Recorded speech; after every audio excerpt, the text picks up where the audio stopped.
Hello, I'm going to do just a little quick update on where I'm at. And it's been a few weeks. You can see the car still hasn't done a whole lot with it. But you can see down here, I moved the gas tank. And this is just a little work stand. So I thought I'd show you where I'm at with the gas tank on it. So this is what the 2829 gas tank looks like out of the car. And what I found when I looked down inside, which is very difficult to see.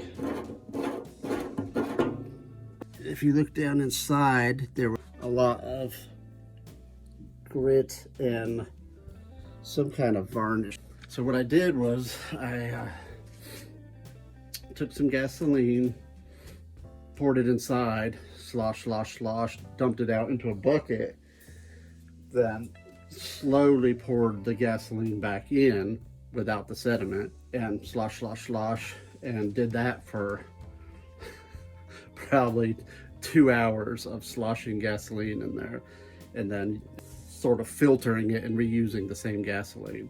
And this is just ethanol gasoline, so it's not super strong. So once I got most of that out, I took it out in the yard and took a hose and just ran water through it.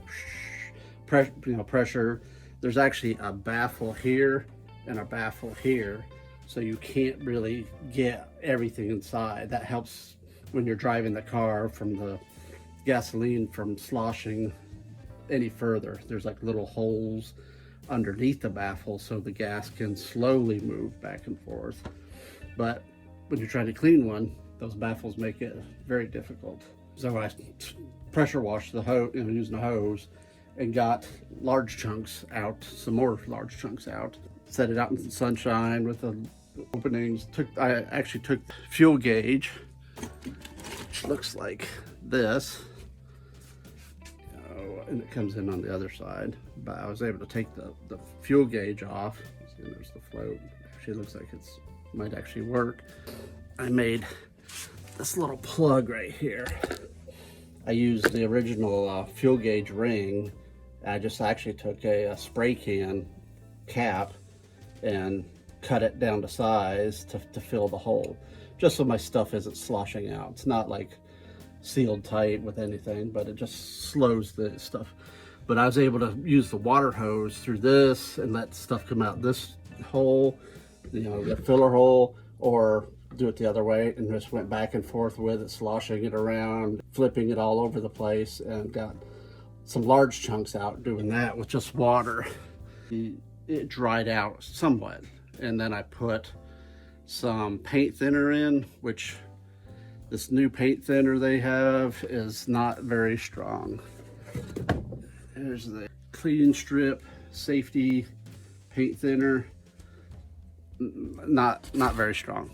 I have some real paint thinner that I think I'm going to step it up and use, just because there's still a layer of varnish in there. I don't know what my father did in 1962 when he took the car apart. I'm kind of assuming he dumped all the gas out. But in 1985, when I got it running, I thought we were going to get back to it and work on it, but we ended up not doing that. So the gas that was in it at the time stayed in it. And 1985 gas, so that's 20, 35, 6, 7, 30, 38 years old. Gas turns hard, goes back to like fossilized. There's a layer of, at first it was varnish coming out. I mean, it was like thick, stinky varnish. Now, I've smelled old gas before, but once you get to like 40 years old, it's a different beast. You can actually see right here varnish that came out and was dripping. You have to take that off, and you can see where it kind of discolored the tank. But I think what I'm gonna do is dump this environmentally safe paint thinner, take it out, see, finish sloshing, getting any chunks and grit out of it. but I think I'm going to step it up to either real paint thinner, or I have this, and this stuff is called cleaning solvent, which is basically is like methanol, methyl acetate, toluene, which a lot of this stuff is it's like lacquer thinner. I mean, it is strong, and maybe it'll break down the carbon, varnish, whatever you want to call it, the stuff that's still stuck to the bottom of the tank after the environmentally safe paint thinner gets a little bit off, I guess. I'm hoping. So I actually started this probably about a week ago with the gasoline, sloshing it back and forth, and then the water hose. Then I put this paint thinner in there, and then every day or so I've been sloshing it back and forth, hoping it'll help break down that stuff. But now I need to sloshing it, dumping it out, and stepping it up to the cleaning solvent, lacquer thinner stuff that'll hopefully break down that stuff inside. So that's what I'm working on right now, is the gas tank. Most of the rest of the car just sitting here. I did start on this one panel, which is the front splash apron. Hand crank goes right here, so you can kind of tell that goes between the front axle, front wheels, and hand crank. I just sanded it down and Rust-Oleum primered it to get started on it, but you can see on the back side. The other thing I've researched is on these wheels, which I have another set of wheels, but these are very rusty. And you can see on this side, actually. Let me just start on this side. I spent a lot of time sanding this down. You can kind of see that it's been sanded, and I primered it with Rust-Oleum primer again. Can't remember if I did that rust stopper or not on this. This has been a while. And then Rust-Oleum black paint on it.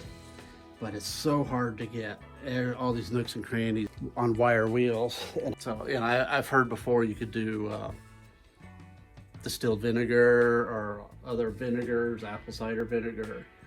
And this one guy did a comparison to see what works best on rust. And then this other guy found that citric acid, which is like, I think, vitamin C, like oranges, and a solution of that in water placed in a tub, and he submerged his wheels, well, the best he could. His tub didn't really fit the wheels. It took a lot of it off. So I'm thinking to get some citric acid and find a tub. These are about 60-plus-year-old tires, so not really safe for driving on. I'd have to take the tires off too to get the whole rim, but I'm thinking to do that because there's just so many nooks and crannies. You can see, the rust and just the weathering. Some of the time, this car sat outside under a tarp, and this tire here,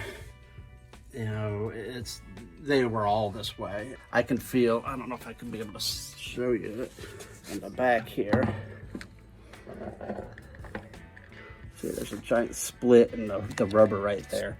So these tires are not safe for the highway. And they're so hard, when they get this old, they're more difficult to get off the rim because the rubber's so hard. They actually look like they have air in them, even though they're flat, because the rubber is so hard. So they're gonna be a fight to get them off the rims. But like I said, I have another set of rims that I bought because I knew these were rough. And even after trying to get the rust off, I'm not really sure they're roadworthy, because if you have a rusty spoke, you don't want to be driving down the road with some damaged spokes. So anyways, I researched that, and I think I'm going to order some of that citric acid and try that on the wheels especially, but maybe even some of these other parts. I'm actually thinking maybe lay a towel over the fender and soak it with the citric acid and see 24 hours later, has it removed some of the rust.